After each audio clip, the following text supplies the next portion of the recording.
Hello guys, मैं हूं मयंक और आप सभी का हार्दिक स्वागत करता हूं अपने चैनल प्रोफेसर डायरी पर। इस वीडियो में हम मानव भूगोल का टॉपिक ग्लोबल माइग्रेशन से संबंधित सभी क्वेश्चंस को इस वीडियो में सॉल्व करेंगे। यानी प्रवास से संबंधित सभी क्वेश्चंस को यहां पे सॉल्व किया जाएगा। इसलिए अगर आपको वीडियो पसंद आए तो वीडियो को लाइक, शेयर एंड सब्सक्राइब जरूर करिएगा। क्वेश्चन नंबर फर्स्ट है इस वीडियो का। फिजी में सर्वप्रथम भारतीय प्रवासियों का प्रवेश किस वर्ष हुआ? ऑप्शन ए दे रखा है 1970 में, बी 72, सी 1974 या डी 1976। तो फिजी ने सर्वप्रथम भारतीय प्रवासियों के लिए अपने बॉर्डर्स को ओपन किया था 1974 में, यानी इसका करेक्ट आंसर रहेगा ऑप्शन सी। आजकल फिजी की जितनी पॉपुलेशन है उसका 1/3 इंडियंस है, ठीक है। यानी वो भारतीय मूल के ही निवासी हैं। एक तिहाई हिस्सा भारतीय मूल की जनसंख्या है जिनको, और इस जनसंख्या में सबसे अधिक हिंदूज हैं, तो वहाँ के लोगों को फिंदूज कहा जाता है। यानी जो फिंदूज का मतलब है कि फिजी प्लस इंडियंस, इंडियंस के में हिंदू, तो फिंदूज बन जाता है ये शब्द। तो उन लोगों को फिंदूज कहा जाता है, साथ में उन लोगों को फिंडियंस भी कहा जाता है, ठीक है। यानी Fiji plus Indians. Next question है क्वेश्चन नंबर सेकंड। अधिकांश मलेशिया और श्रीलंका में अप्रवासी भारत के किस राज्य से गए हुए हैं? ऑप्शन है बिहार, तमिलनाडु, केरल, उत्तर प्रदेश। अगर हम अपना मैप ड्रॉ करें इंडिया का, तो कुछ इस तरीके से आपको मैप देखने को मिलेगा। यहाँ पे आपका तमिलनाडु का पोर्शन है, इधर आपका केरल है, आपका इधर कर्नाटक का पोर्शन है, आंध्र प्रदेश, और ऊपर महाराष्ट्र, ठीक है। उसके ऊपर आपका मध्य प्रदेश, और इधर का पोर्शन गुजरात। तो यहाँ पे आपको श्रीलंका दिखाई दे रहा है, ठीक है। तो श्रीलंका में कौन, आप सोच के भी देख सकते हैं कि कहाँ के लोग सबसे ईजिली पास कर सकते हैं, कहाँ के लोग यहाँ पर जा सकते हैं। तो भारत के कुछ, ये तमिलनाडु वाला जो एरिया है, यहाँ से अधिकांश लोग श्रीलंका में गए हैं। और इनका एक अलग रीज़न भी है जिसको तमिल कहा जाता है, यानी तमिल। और ये वॉर भी हुआ था इनके बीच में, श्रीलंका के जो श्रीलंका की आर्मी और तमिल लिट्टे के बीच में पहले युद्ध भी हो चुका है, जिसके कारण राजीव गांधी की हत्या भी हुई थी। तो इन सब चक्रों में आप ध्यान रख सकते हैं कि श्रीलंका में सबसे अधिक जनसंख्या तमिलनाडु से निवास करती है, यानी तमिलनाडु के अप्रवासी लोग श्रीलंका में रहते हैं, ठीक है। तो इसका करेक्ट आंसर रहेगा ऑप्शन सी, यानी तमिलनाडु। नेक्स्ट क्वेश्चन रहेगा आपका, जनसंख्या और प्रवसन के विशेषज्ञ जेलेंस्की ने 1971 में कौन सा प्रवसन सिद्धांत प्रतिपादन किया है?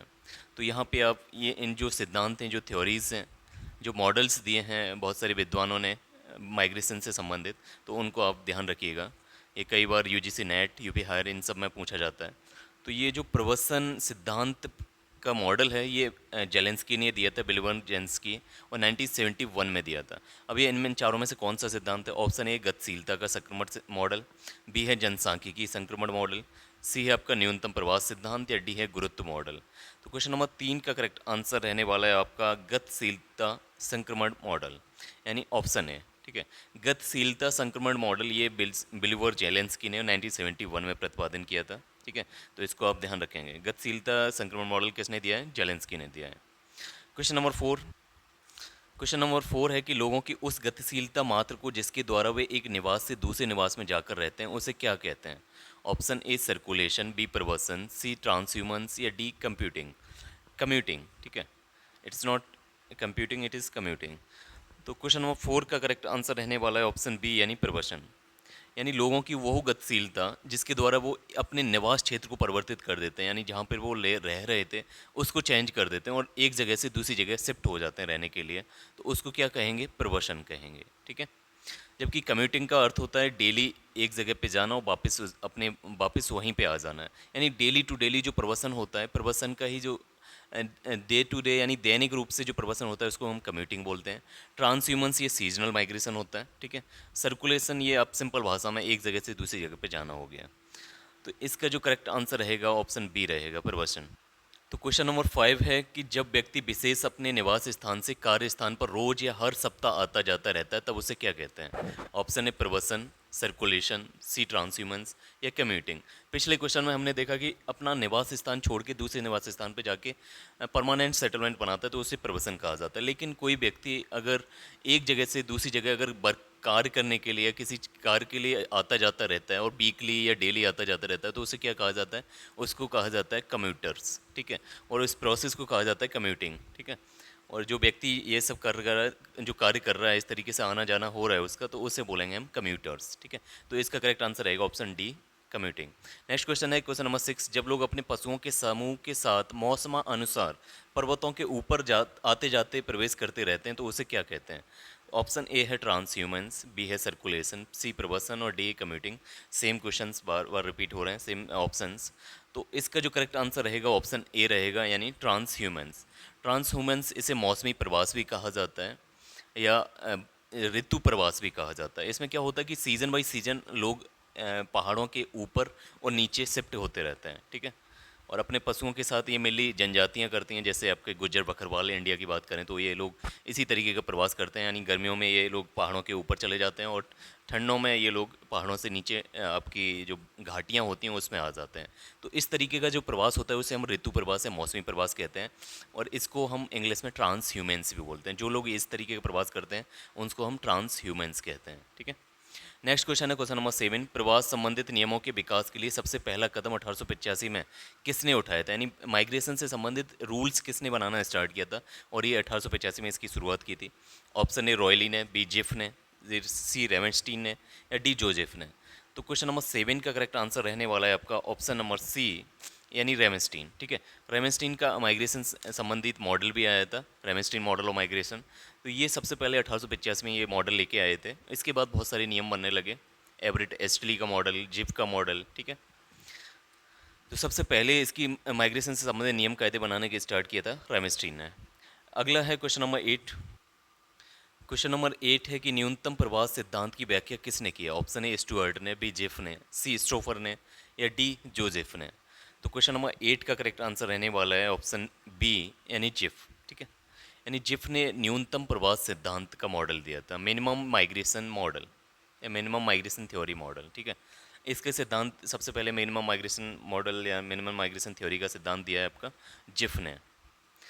नेक्स्ट क्वेश्चन है क्वेश्चन नंबर 9, भारत में सर्वाधिक प्रवास निम्न में से किसके बीच होता है? ऑप्शन ए ग्रामीण क्षेत्र से नगर की ओर, नगर से उपनगरीय क्षेत्र की ओर, नगर से महानगर की ओर या ग्राम से ग्राम की ओर। तो इनमें से कौन सा प्रवास सबसे अधिक संख्या में होता है? Rural to urban, urban to rural, rural to rural या अर्बन टू अर्बन। इन चारों में से भी आप बता सकते हैं कौन सा सबसे अधिक प्रवास होगा। तो क्वेश्चन नंबर 9 का करेक्ट आंसर रहने वाला है ऑप्शन डी, यानी ग्राम से ग्राम। थोड़ा सा सुनने में अजीब लगेगा कि रूरल से रूरल सबसे अधिक प्रवास किस तरीके से होता है, क्योंकि आपने जितना भी सुना होगा प्रवास, यानी एक जगह से दूसरी जगह लोग मुख्यतः अपनी आर्थिक समस्याओं के कारण जाते हैं, तो उसमें सबसे अधिक होता है अपनी बेरोजगारी के लिए।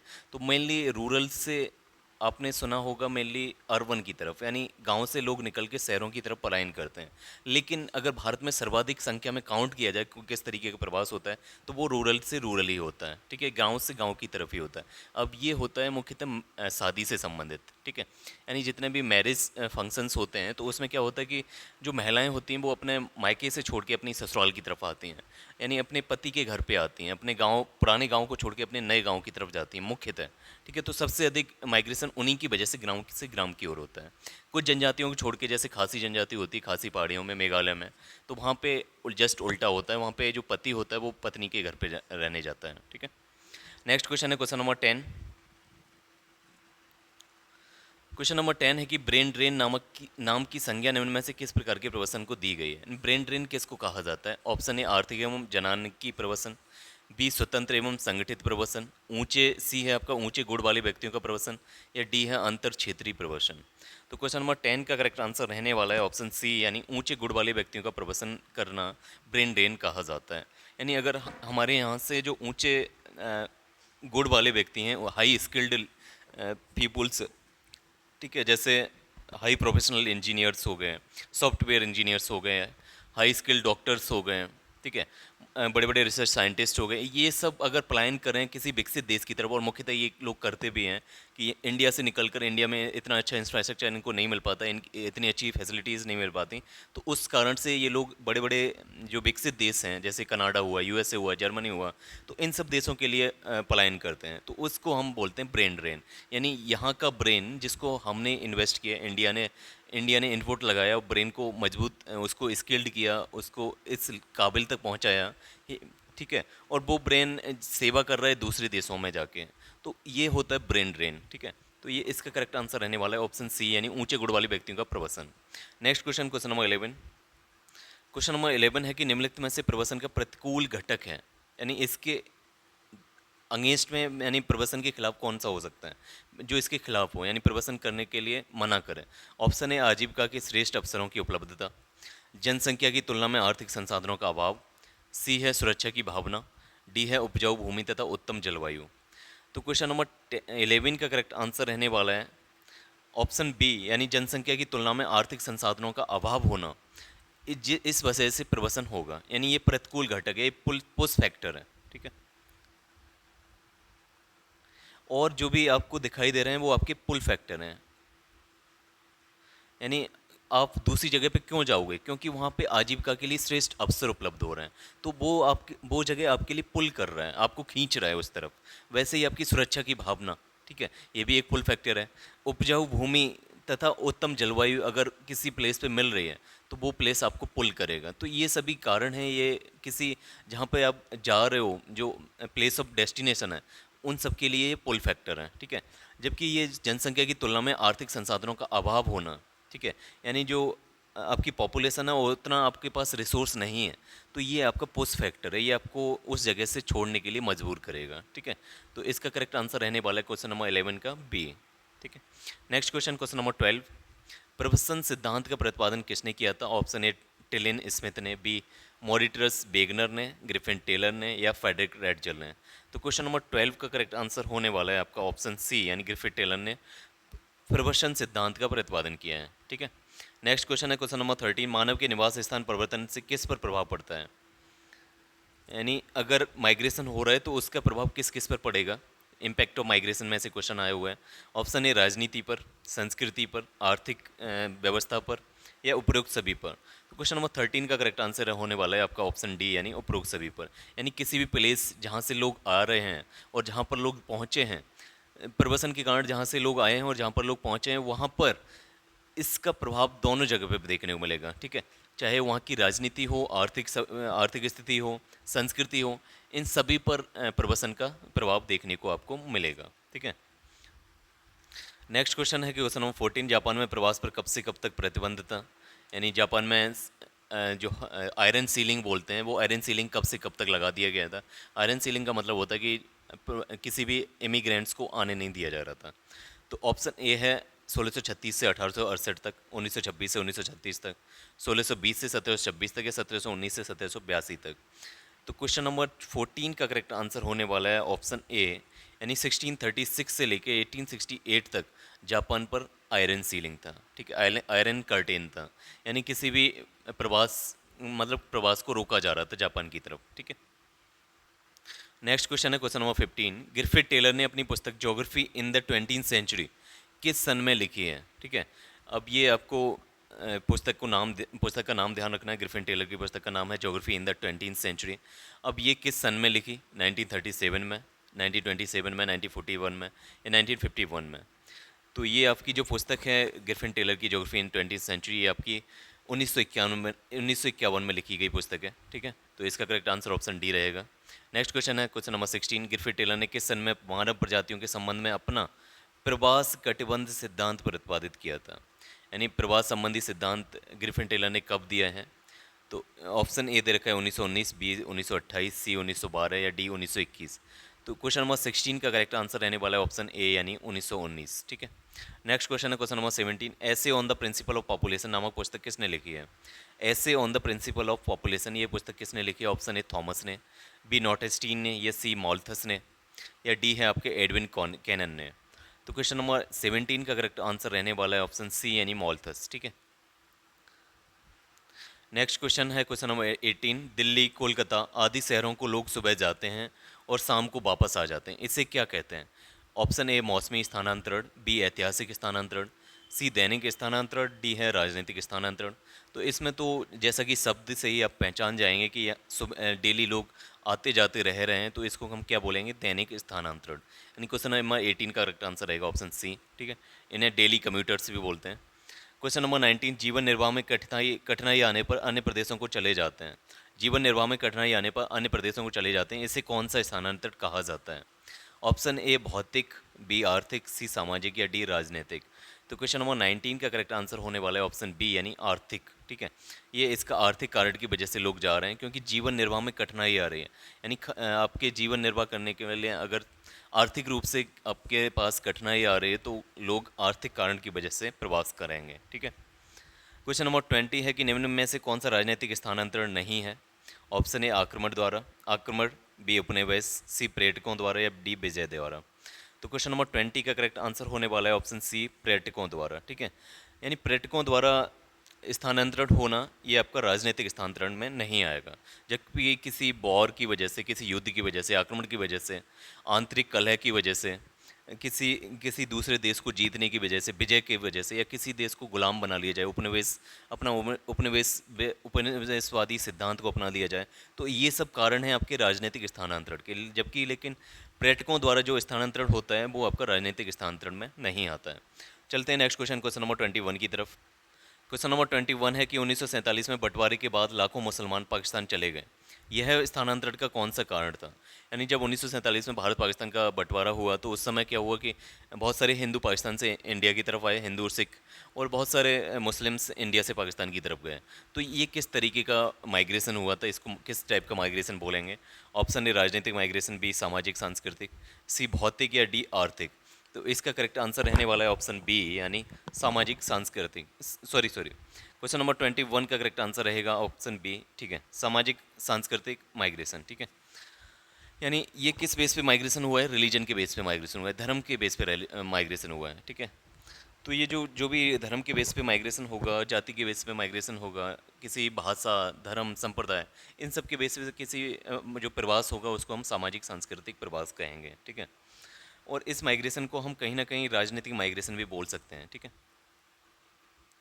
क्वेश्चन नंबर 22, अंग्रेज भारतीयों को कुली के रूप में अफ्रीका ले गए, इसे कौन सा प्रवसन कहा जाएगा। अब यहाँ पर क्या हो रहा है कि अंग्रेज लेके गए, स्वेच्छा से कोई व्यक्ति कुली के रूप में अफ्रीका नहीं गया है। यहाँ पे अंग्रेज भारतीयों को जबरदस्ती कुली के रूप में अफ्रीका ले गए, तो इससे कौन सा प्रवसन कहेंगे। ऑप्शन ए मौसमी प्रवसन, बी बलात् प्रवसन, सी राजनीतिक प्रवसन, या डी आर्थिक प्रवसन।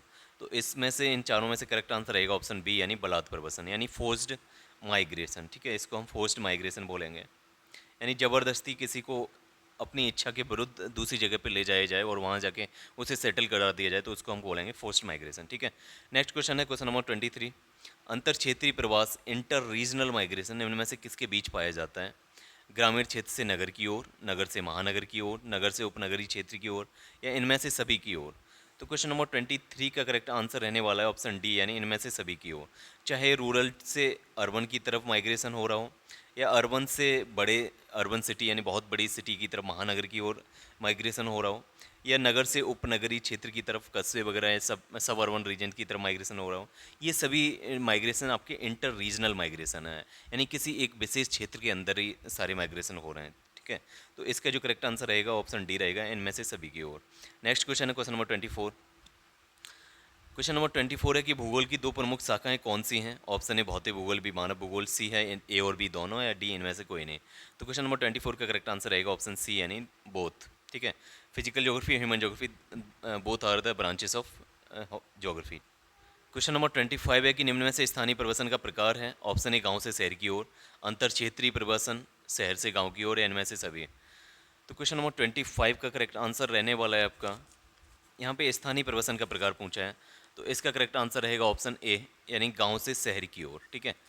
ये मेनली स्थानीय प्रवसन में गांव से, रूरल से किधर की ओर प्रवसन होता है, शहर की ओर, सिटी की तरफ, ठीक है। लेकिन अगर आपकी पॉपुलेशन के बेस पे देखा जाए कि सबसे अधिक पॉपुलेशन किस तरीके का माइग्रेशन करती है विद इन द कंट्री, अपने इंडिया में, तो वो रूरल से रूरल की तरफ करती है, ठीक है। क्वेश्चन नंबर 26, ट्रांस ह्यूमेंस कौन है। एक द्वीप है, एक रेल मार्ग है, एक प्रजाति है, या ऋतु प्रवास की प्रक्रिया है। तो क्वेश्चन नंबर 26 का करेक्ट आंसर रहेगा ऑप्शन डी यानी ऋतु प्रवास, मौसमी प्रवास, इन यानी जो भी सीजनल माइग्रेशन होता है उसको हम ट्रांस ह्यूमेंस भी कहते हैं, ठीक है। नेक्स्ट क्वेश्चन क्वेश्चन नंबर 27, हिमयुग में हिमावरण का प्रभाव निम्न में से किस महाद्वीप पर सर्वाधिक पड़ा। ऑप्शन ए यूरोप पर, ऑस्ट्रेलिया पर, अफ्रीका पर, या दक्षिणी अमेरिका पर। तो क्वेश्चन नंबर 27 का करेक्ट आंसर रहने वाला है ऑप्शन ए यानी यूरोप पर, ठीक है। यानी जब प्लेस्टोसीन टाइम पीरियड में हिमयुग आया यानी आइस एज आया, तो उसका सबसे ज़्यादा प्रभाव पड़ा आपका यूरोप पर। तो वहाँ से लोगों का पलायन हुआ दूसरे दूसरे कॉन्टिनेंट्स की तरफ, ठीक है, जिसको अंतर कॉन्टिनेंटल या इंटर कॉन्टिनेंटल माइग्रेशन कहा गया, ठीक है, अंतर महाद्वीपीय प्रवासन प्रवसन कहा गया। नेक्स्ट क्वेश्चन है क्वेश्चन नंबर 28। एक अनुमान के अनुसार 1850 से लेकर 1930 के मध्य कहाँ से 5 करोड़ से अधिक व्यक्तियों का स्थानांतरण विश्व के अन्य भागों में हुआ था? ऑप्शन ए यूरोप से, बी अमेरिका से, ऑस्ट्रेलिया से या न्यूजीलैंड से। तो क्वेश्चन नंबर 28 का करेक्ट आंसर रहने वाला है ऑप्शन ए यानी यूरोप से, ठीक है। यानी 1850 से लेकर 1930 के आसपास लगभग 5 करोड़ लोग यूरोप से निकलकर दूसरे कॉन्टिनेंट्स में शिफ्ट हो गए थे, जिनको अंतर महाद्वीपीय प्रवास कहा जाता है, ठीक है। ये मुख्यतः आपके उत्तरी अमेरिका, मध्य अमेरिका, दक्षिण अमेरिका तथा ऑस्ट्रेलिया कॉन्टिनेंट्स के आसपास बसने चले गए थे, ठीक है। Question number 29। अपने सामान्य निवास स्थान से किसी दूसरे स्थान पर जाकर बसना स्थानांतरण ये किस तरीके का प्रवास कहलाता ये सॉरी अपने सामान्य निवास स्थान से किसी दूसरे स्थान पर जाकर बसना स्थानांतरण प्रवसन कहलाता है, ये किसका कथन है? बर्कले का, डेविड हीर का, ब्लास का, इनमें से कोई नहीं। तो क्वेश्चन नंबर 29 का करेक्ट आंसर है ऑप्शन आपका बी यानी डेविड हीर का, ठीक है। नेक्स्ट क्वेश्चन है क्वेश्चन नंबर 30। प्रवसन कितने प्रकार का होता है? 1, 2, 3, 4। तो अब प्रवसन के बहुत सारे प्रकार हो सकते हैं, लेकिन इस बुक के अकॉर्डिंग क्वेश्चन नंबर 30 का करेक्ट आंसर रहेगा ऑप्शन बी यानी 2 तरीके का प्रवसन। और ये 2 प्रकार के प्रवसन रहेंगे आपके, अंतर्देशीय प्रवसन और आपका दूसरा स्थानीय प्रवसन, ठीक है। नेक्स्ट क्वेश्चन है क्वेश्चन नंबर 31। क्वेश्चन नंबर 31 है कि निम्न में से कौन सा प्रवसन मुख्य है? ऑप्शन ए स्थानीय प्रवसन, बी अंतर्राष्ट्रीय प्रवसन, आर्थिक प्रवसन या डी ए और बी दोनों। तो क्वेश्चन नंबर 31 का करेक्ट आंसर रहने वाला है ऑप्शन डी यानी ए और बी दोनों, ठीक है। यानी स्थानीय प्रवसन प्रवसन को मुख्यतः 2 भागों में तोड़ा जाता है। एक अंतर्राष्ट्रीय प्रवसन यानी विद इन द कंट्रीज, एक कंट्री से दूसरी कंट्री के बीच में जो माइग्रेशन होता है उसको हम अंतर्राष्ट्रीय प्रवसन कहते हैं या अंतर्देशीय प्रवसन कहते हैं। जबकि दूसरा प्रवसन होता है आपका स्थानीय प्रवसन, जिसमें किसी देश के भीतर ही एक राज्य से दूसरे राज्य या एक राज्य के भीतर ही प्रवसन होना, ये आपका स्थानीय प्रवसन कहलाता है, ठीक है। नेक्स्ट क्वेश्चन है क्वेश्चन नंबर 32। स्थानीय प्रवसन कौन से हैं? अंतर क्षेत्रीय प्रवसन, बी है गांव से नगर की ओर, नगर से गांव की ओर, या ए और बी दोनों। तो क्वेश्चन नंबर 32 का करेक्ट आंसर रहने वाला है ऑप्शन डी यानी ऑप्शन द ए और बी दोनों, आ और बा दोनों, यानी अंतर क्षेत्रीय प्रवसन या गांव से नगर की ओर प्रवसन, ये दोनों ही आपके स्थानीय प्रवसन के अंग हैं, ठीक है। नेक्स्ट क्वेश्चन है क्वेश्चन नंबर 33। अंतर्राष्ट्रीय प्रवसन कौन से हैं? आर्थिक एवं जनांगीय प्रवसन को अंतर्राष्ट्रीय प्रवसन कहा जाता है, ऑप्शन ए। बी है स्वतंत्र एवं संगठित प्रवसन, सी है ऊंचे गुणों का प्रवसन, या डी है उपयुक्त सभी। तो इन सभी में से इनका जो करेक्ट आंसर रहेगा ऑप्शन 33 का वो रहेगा ऑप्शन डी यानी उपयुक्त सभी, ठीक है। यानी आर्थिक एवं जनांगीय जो प्रवसन होता है वो भी अंतर्राष्ट्रीय टाइप का प्रवसन होता है, ठीक है। स्वतंत्र एवं संगठित प्रवसन ये भी आपका अंतर्राष्ट्रीय प्रवसन हो सकता है, तथा ऊंचे गुणों का प्रवसन जो ब्रेन ड्रेन का कॉन्सेप्ट होता है वो भी आपके मेनली आपका अंतर्राष्ट्रीय प्रवसन से ही संबंधित है। तो यानी इसका क्वेश्चन नंबर 33 का करेक्ट आंसर रहेगा ऑप्शन डी यानी उपयुक्त सभी। नेक्स्ट क्वेश्चन है क्वेश्चन नंबर 34। स्थानांतरण या प्रवसन कौन से हैं? ऑप्शन ए भौतिक, बी आर्थिक, सी राजनीतिक, या डी उपयुक्त सभी। तो इसका करेक्ट आंसर रहेगा ऑप्शन डी यानी उपयुक्त सभी। स्थानांतरण के बहुत सारे प्रकार होते हैं, भौतिक, आर्थिक, राजनीतिक, सामाजिक, सांस्कृतिक इत्यादि, ठीक है। नेक्स्ट है क्वेश्चन नंबर 35। स्थानांतरण या प्रवसन कौन से हैं? ऑप्शन ए आर्थिक, राजनीतिक, धार्मिक, सांस्कृतिक या उपयुक्त सभी। तो इसका भी करेक्ट आंसर रहेगा ऑप्शन डी यानी उपयुक्त सभी। नेक्स्ट क्वेश्चन है क्वेश्चन नंबर 36। भूकंप, ज्वालामुखी के उद्गार, हिमराशियों का घटना बढ़ना, मिट्टी का अनुपजाऊ होना किस प्रवसन के कारण में शामिल है? यानी भूकंप, ज्वालामुखी, उद्गार ये सारी चीज़ें किस कारण में शामिल है, किस प्रवसन के कारण में शामिल है? ऑप्शन ए भौतिक कारण, बी धार्मिक कारण, राजनीतिक कारण या आर्थिक कारण। अगर हम चारों को देखें तो इनमें से भौतिक कारण से संबंधित हैं आपके भूकंप, ज्वालामुखी के उद्गार, हिमराशियों का घटना बढ़ना या मिट्टी के अनुपजाऊ होना, ठीक है। तो इसका करेक्ट आंसर रहेगा ऑप्शन ए यानी भौतिक कारण या ज्योग्राफिकल फैक्टर, ठीक है। नेक्स्ट क्वेश्चन है क्वेश्चन नंबर 37। जनसंख्या का भार, भोजन सामग्री का अभाव, नई और उपजाऊ भूमि का आकर्षण, सिंचाई, खनिज, वन, संपत्ति की उपलब्धि ये किस प्रवसन के कारण में शामिल है? ऑप्शन ए भौतिक कारण, बी राजनीतिक कारण, सी आर्थिक कारण या डी धार्मिक कारण। तो इसका करेक्ट आंसर रहेगा ऑप्शन सी यानी आर्थिक कारण। जनसंख्या का भार, भोजन सामग्री का अभाव, नई और उपजाऊ भूमि, वन, संपत्ति, खनिज, ठीक है, खनिज, सिंचाई ये सभी चीज़ें आर्थिक कारण है, ठीक है। नेक्स्ट क्वेश्चन है क्वेश्चन नंबर 38। लंबी शताब्दियों तक होते रहने वाले ये मानव स्थानांतरण केवल धार्मिक और आध्यात्मिक विचारों द्वारा प्रभावित एवं संचालित थे, ये किसका कथन है? ऑप्शन ए कुमारी Semple, B Blache, C Ratzel या डी जियोन। तो क्वेश्चन नंबर 38 का करेक्ट आंसर रहने वाला है ऑप्शन ए यानी कुमारी सैंपल, ठीक है। यानी कुमारी सैंपल के अनुसार जो लंबी शताब्दियों तक जो माइग्रेशन होता रहा है वो मेनली धार्मिक और आध्यात्मिक विचारों की वजह से हुआ है। Next question question number 39। Question number 39 है कि स्थानांतरण चुनाव विधि का परिचय होता है। ये किसका कथन है?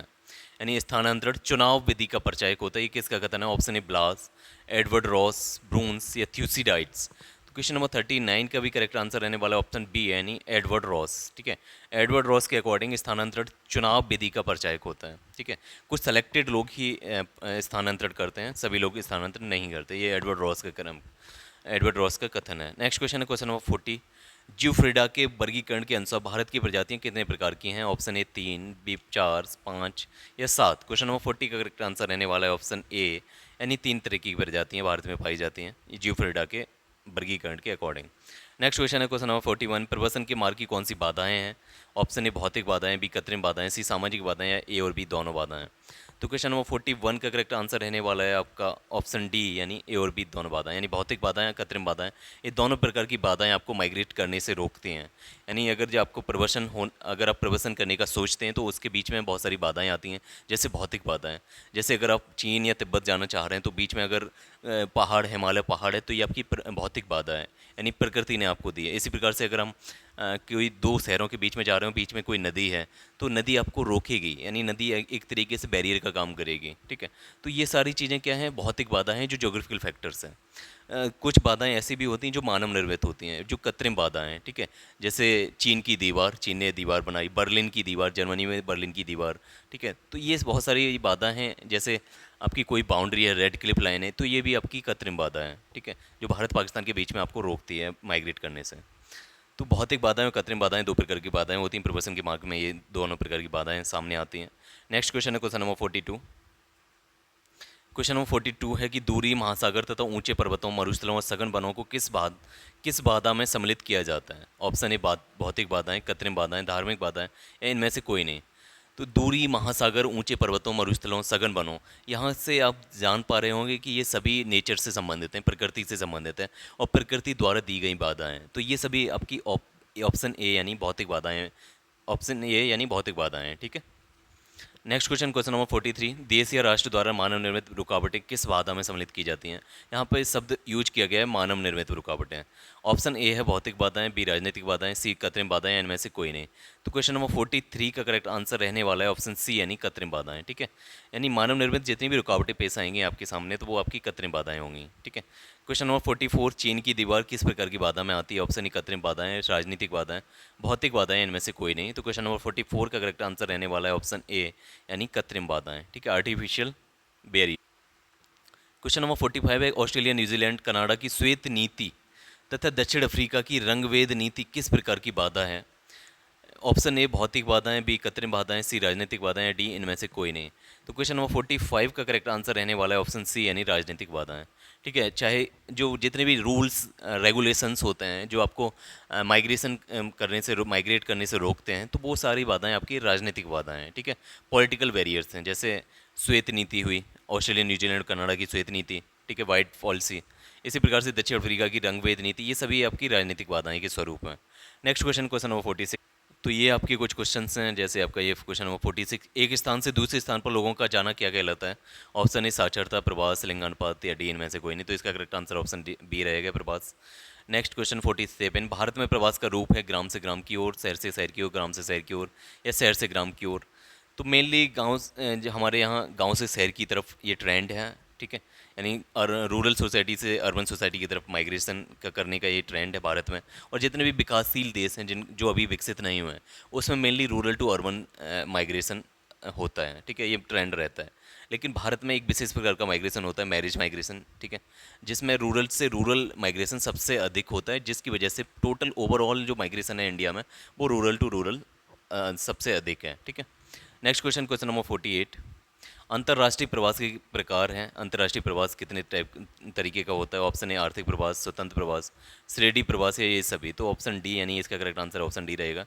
ये सभी प्रकार के जो प्रवास हैं वो आपके अंतर्राष्ट्रीय प्रवास के ही प्रकार हैं। क्वेश्चन नंबर 49 दे रखा है कि निम्न में से सर्वाधिक जनसंख्या वाला शहर कौन सा है? मुंबई, टोक्यो, शंघाई या कोलकाता। तो इसका correct answer option C, Tokyo रहेगा। नेक्स्ट क्वेश्चन और आपका लास्ट क्वेश्चन है क्वेश्चन नंबर 50। अपने सामान्य निवास स्थान से किसी दूसरे स्थान पर जाकर बसना प्रवासन कहलाता है। और ये प्रवास की एक परिभाषा किसकी है? ऑप्शन डेविड हीर की, हार्वे की, मॉर्सल की या बर्कले की। तो इसका करेक्ट आंसर रहेगा ऑप्शन ए यानी डेविड हीर की, ठीक है। तो ये सभी क्वेश्चन थे प्रवास से संबंधित, माइग्रेशन से संबंधित। अगर आप अभी तक वीडियो में बने हुए हैं और वीडियो आपको पसंद आया है तो वीडियो को लाइक करिएगा, शेयर करिएगा और चैनल को सब्सक्राइब करिएगा। जय हिंद, शुक्रिया।